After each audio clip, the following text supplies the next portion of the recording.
그리고 말씀을 나누겠습니다. 당신은 사랑받기 위해 태어난 사람입니다.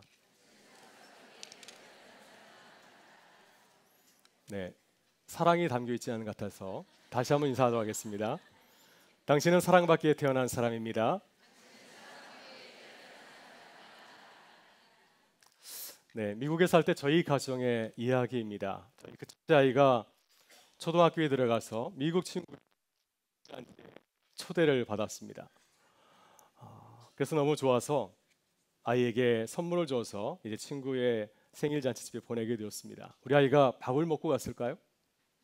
당연히 안 먹고 가죠. 네, 미국 집에는 어떤 생일상이 차려져 있나 기대하면서 아마 갔을 겁니다. 우리는 아이가 잘 먹고 올 줄 알았습니다. 왜냐하면 우리가 아이의 자녀 생일상에는 불고기도 올리고 아이들이 좋아하는 음식을 많이 올리질 않습니까? 당연히 미국 친구의 생일상에도 맛있는 음식이 있을 거라고 굳게 믿었습니다. 근데 아이들가 생일 잔치에 다녀오자마자 배가 고프다고 하는 것입니다. 친구들이랑 재미있는 시간을 보냈지만은 배가 고프다고 하는 것입니다. 그래서 너무 이상해서 아이에게 물어봤습니다. 뭐 먹었니? 했더니 친구의 생일 잔치에 올라온 것이 피자 몇 조각과 과자가 전부였다고 하는 것입니다. 그제서 알았습니다. 미국 집에서는 아이의 생일 잔치에 많은 음식이 올라오지 않는다는 사실을 알게 되었습니다. 아마 미국 가정에서는 먹는 것보다도 놀이에 많이 치중하게 되고요. 또 놀이가 끝난 다음에 아이들의 손에 이제 구디백이라고 해서 선물을 이렇게 들려 보내줍니다. 혹시 미국에 사는 자녀가 있으면 생일 잔치집에 갈 때는 꼭 밥을 먹고 가라고 얘기해 주시면 좋겠습니다. 그러나 이런 면에서 우리나라는 참 좋은 문화를 가지고 있는 것 같아요. 이웃을 초대할 때, 누군가 우리 집에 올 때 우리는 다해서 상을 이렇게 차리질 않습니까? 교회를 보게 되면 교회에도 좋은 문화가 있습니다. 신방이라고 하는 문화가 있습니다. 신방은 교우들의 집에 찾아가서 함께 예배하며 위로하는 그러한 특별한 시간을 말하고 있습니다. 저도 매주 화요일마다 가능하면 우리 교우들의 집을 신방하고 있습니다. 근데 교우들의 집에 가게 되면 깜짝 놀라게 됩니다. 집이 너무너무 깨끗합니다. 평소에 이렇게 사시는가 할 정도로 굉장히 깨끗하고 모든 것들이 잘 정돈되는 것을 보게 되고요. 바닥도 얼마나 잘 깨끗하게 치웠는지 이빨에 낀 고춧가루가 보일 정도입니다. 미끄러질까 조심할 정도로 아주 깨끗한 것을 보게 됩니다. 어떤 가정에서는 이제 평소에 먹어보지 못한 귀한 음식을 차려서 상을 차시는 그런 분들도 계시고요. 또 어떤 가정에서는 신방을 위해서 인테리어를 새로 했다고 하는 그런 분들도 계십니다. 또 어떤 가정에서는 이제 집안에 벽지를 새로 가셨다고 하는 그런 분들도 있습니다. 그래서 남편분들은 처음에는 신방을 별로 좋아하지 않지만 시간이 갈수록 신방을 좋아합니다. 왜냐하면 신방을 하고 나면 집안이 깨끗하게 변화되는 창조 역사가 일어나기 때문이죠. 저희 집안도 가끔 천지개벽이 일어납니다. 그날은 어김없이 신방을 받는 날입니다. 저는 제 아내 구역 식구들이 저희 집에 찾아와서 신방하며 구역 예배 드리는 것을 매우 좋아합니다. 그러나 가끔 그날을 별로 좋아하지 않을 때도 있습니다. 왜냐하면 저도 집안 대청소에 동원되어야 되기 때문이죠. 하여튼간에 이렇게 우리가 스님이 찾아오게 되면 정성을 다해서 준비하는 것이 우리 문화의 좋은 미덕이 아닌가 하는 생각이 듭니다. 오늘 우리 교회도 62주년 교회 생일을 맞이해서 그동안 손님 맞을 준비를 열심히 하였습니다. 어떻게 하면은 아주 즐거운 생일 잔치가 될 수 있을까? 어떻게 준비하면 우리 교회 처음 오시는 분들이 기뻐하고 감동을 받을 수 있을까? 함께 기도하며 또한 고민도 많이 하였습니다. 그래서 지난주에는 우리 전 교인들이 함께 모여서 새벽마다 특별 새벽 기도를 하였습니다. 어떻게 하면 우리가 이웃을 섬기는 아름다운 교회가 될 수 있을까? 이 문제를 가지고서 한 주간 열심히 기도하였습니다. 오늘 예배도 평소에 이렇게 드려지지 않고요.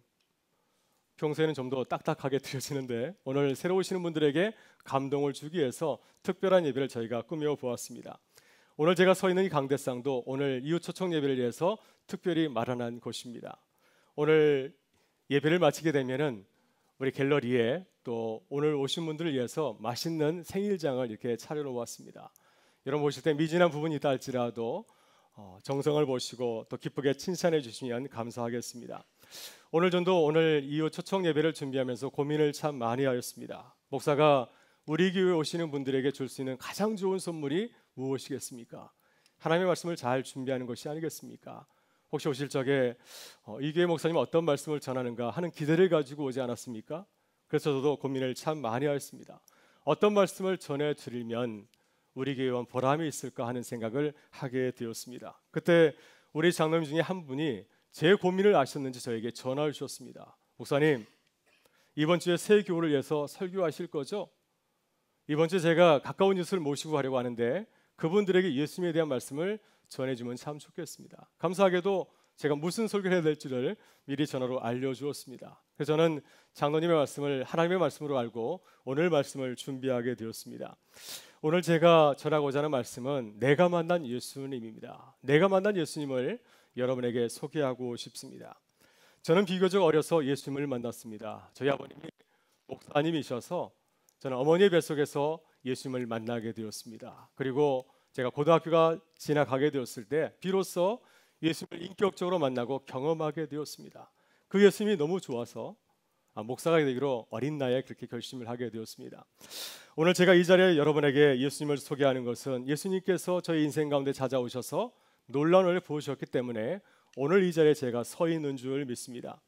오늘 여러분에게 제가 만난 예수님을 소개할 때 여러분들도 그 예수님을 만나실 수 있기를 주님의 이름으로 축원합니다. 먼저 내가 만난 예수님은 나를 부르시고 나를 만나주신 하나님이십니다. 제가 예수님을 좋아하고 그분의 뒤를 따르려고 하는 것은 예수님의 따뜻한 성품 때문입니다. 우리는 우리 주변에서 지위가 높고 크게 성공한 사람들을 만나면 불편할 때가 참 많이 있습니다. 권위 있게 나오기 때문에 그분들을 만나기도 힘들 뿐더러 만나도 마음이 편치 못할 때가 참 많이 있습니다. 그러나 예수님께서는 하나님의 아들이지 않으십니까? 높으신 분임에도 불구하고 우리에게 찾아오셔서 우리를 부르시고 우리를 만나 주셨습니다. 그리고 오늘 성경 말씀을 보게 되면 이렇게 우리를 부르시고 계십니다. 수고하고 무거운 짐진 자들아 다 내게로 오라. 내가 너희를 쉬게 하리라. 모든 사람을 기쁘게 맞이한다고 약속의 말씀을 우리에게 주고 계십니다. 예수님의 이야기를 기록한 신약 성경 복음서를 보게 되면은 예수님을 만난 사람들을 우리에게 소개해 주고 있습니다. 어떤 사람들이 예수님을 만났을까요? 신분이 높은 사람들? 크게 성공한 사람들이 예수님을 만났겠습니까? 아니면 어떤 사람들이 예수님을 만났을까요? 그들은 한결같이 세상에서 고생하고 무거운 짐진 자들이었습니다. 누가 보더라도 크게 성공한 사람들이 아니었고 모든 사람들이 존경하고 부러워하는 사람들이 아니라 세상에서 철저하게 실패한 그러한 사람들이었습니다. 예수님을 만난 한 사마리아 여인이 있습니다. 이 여인은 가정생활이 평하지 못하였습니다. 여러 남자들과 계속해서 동거하는 그러한 삶을 살아가고 있었기 때문에 많은 사람들의 눈을 두려워하였습니다. 그래서 사람들의 눈을 두려워해서 사람들과 가까이지 아니하였고 사람들의 눈을 피해서 다닌 참으로 불쌍한 여인이었습니다. 예수님을 만난 사람들 가운데 삭개오라고 하는 사람이 있습니다. 이들은 사람들에게 무거운 세금을 거두어서 큰 부자가 된 세무소장이었습니다. 이러한 사람을 누가 좋아할까요? 누가 가까이 하려고 하겠습니까? 누가 친구가 되어주려고 하겠습니까? 그래서 이 삭개오라는 사람은 철저하게 외톨이였고 마음에 무거운 짐을 지고 가는 사람이었습니다. 이렇게 예수님을 만난 사람들은 모두가 세상에서 수고하고 무거운 짐진 자들이었습니다.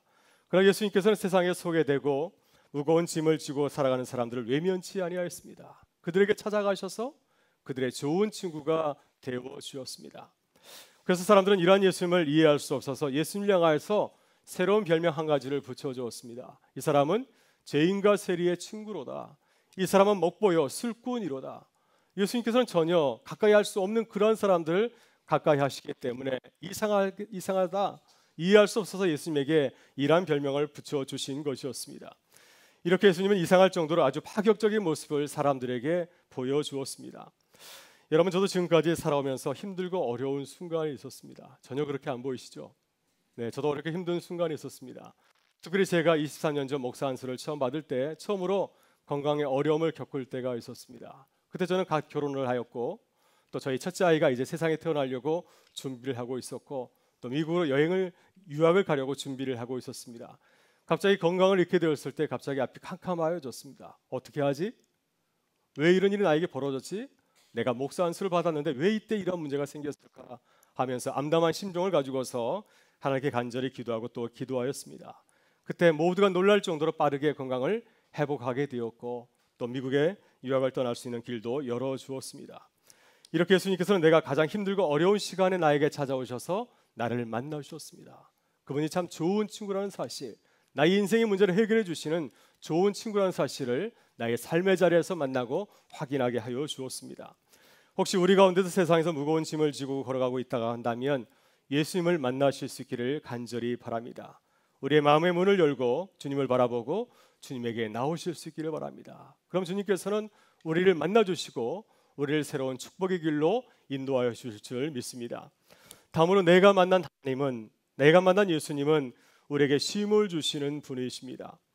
여러분, 사람들은 문제가 있는 사람들을 가까이 하려고 하지 않죠. 평소에 가까이 지내는 사람이라 할지라도 어려운 문제를 갖고 있다고 한다면 갑자기 멀어지려고 합니다. 가까이 만나려고 하지 않을 때가 참 많이 있습니다.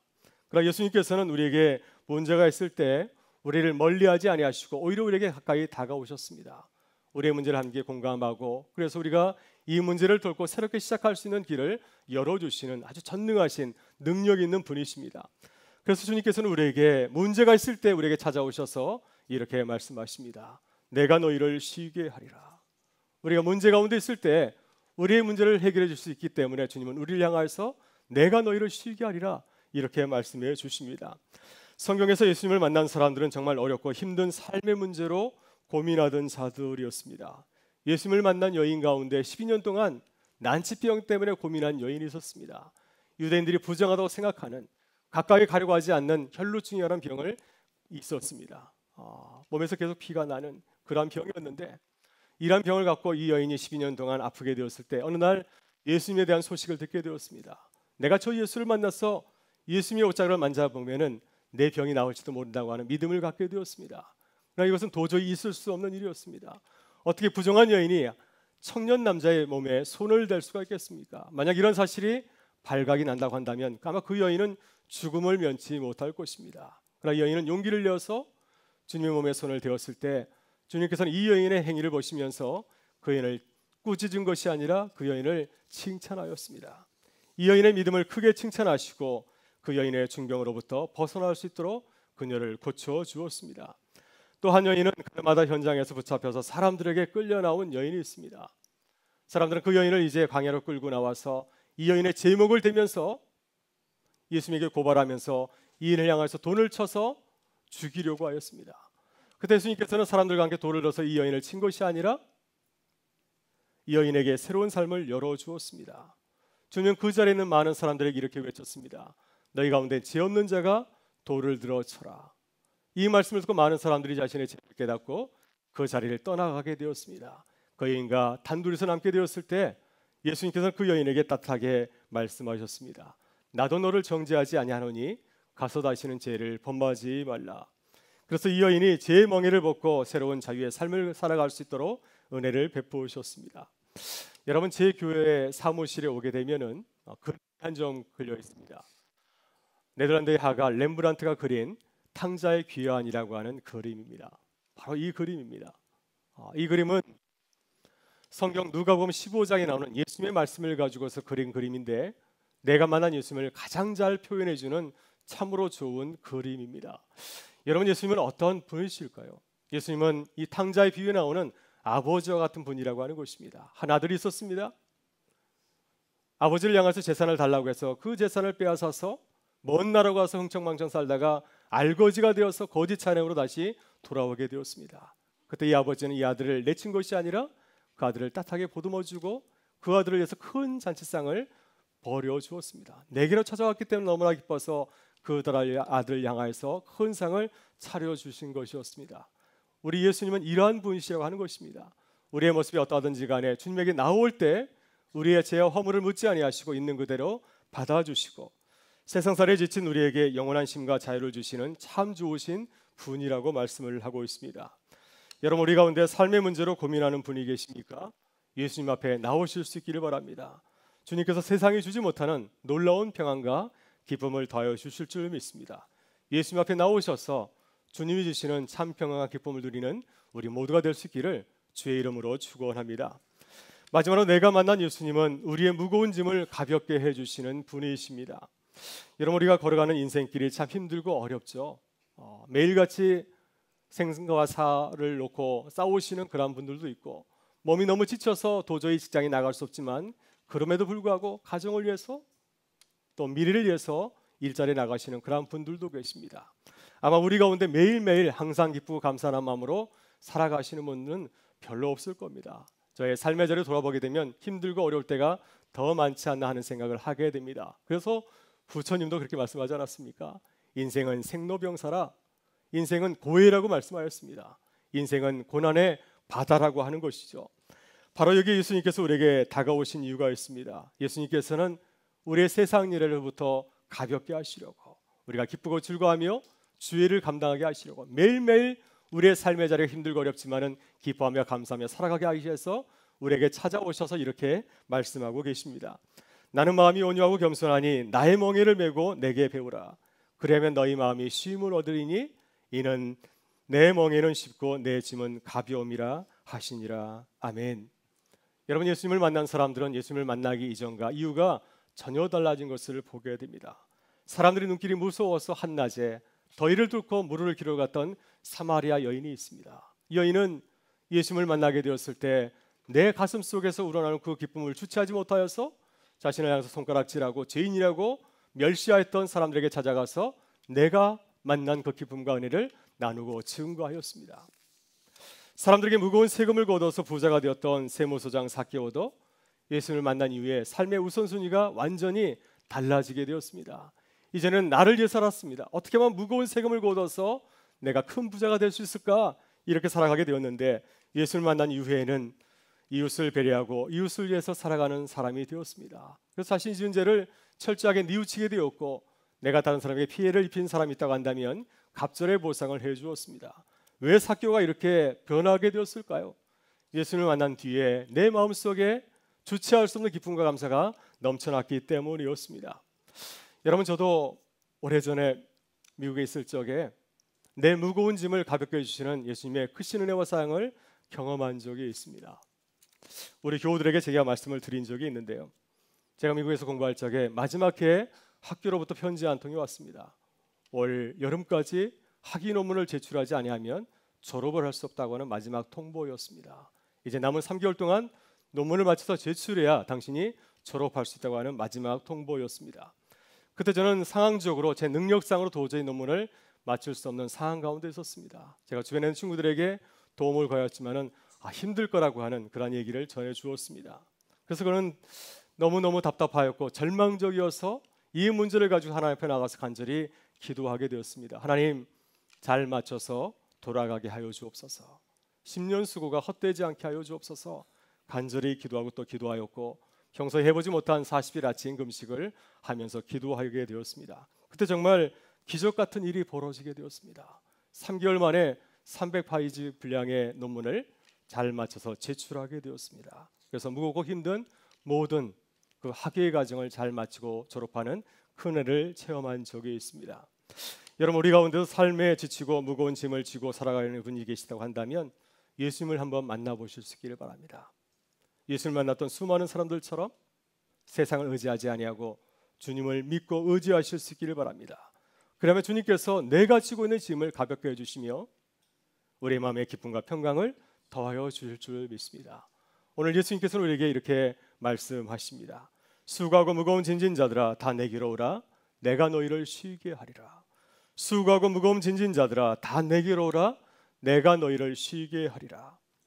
오늘 우리를 이곳으로 부르신 예수님은 우리를 만나기를 원하십니다. 이 시간 우리의 마음문을 열고 주님을 만나실 수 있기를 바랍니다. 그래서 주님과 함께 새로운 행복의 길을 시작하는 우리 모든 교우와 성도들이 되실 수 있기를 주의 이름으로 축원합니다. 함께 기도하겠습니다. 하나님, 감사합니다. 오늘 처음 교회에 나오셔서 예배를 드리는 분들을 긍휼히 여겨 주셔서 그 마음을 위로하여 주시고 새 힘과 용기를 허락하여 주시옵소서. 주께서 우리의 마음을 열어주셔서 주님을 바라보게 하시고 예수님을 사모하는 마음을 주셔서 주님께 나오게 하여 주옵소서. 그래서 주님과 함께 이 힘들고 어려운 인생길을 걸어가게 하시며 주님이 주시는 놀라운 복을 누리며 이 땅을 승리하며 살아가게 하여 주옵소서. 주님의 선하신 인도하심을 매 감사드리오며 예수 그리스도의 이름으로 기도드리옵나이다. 아멘.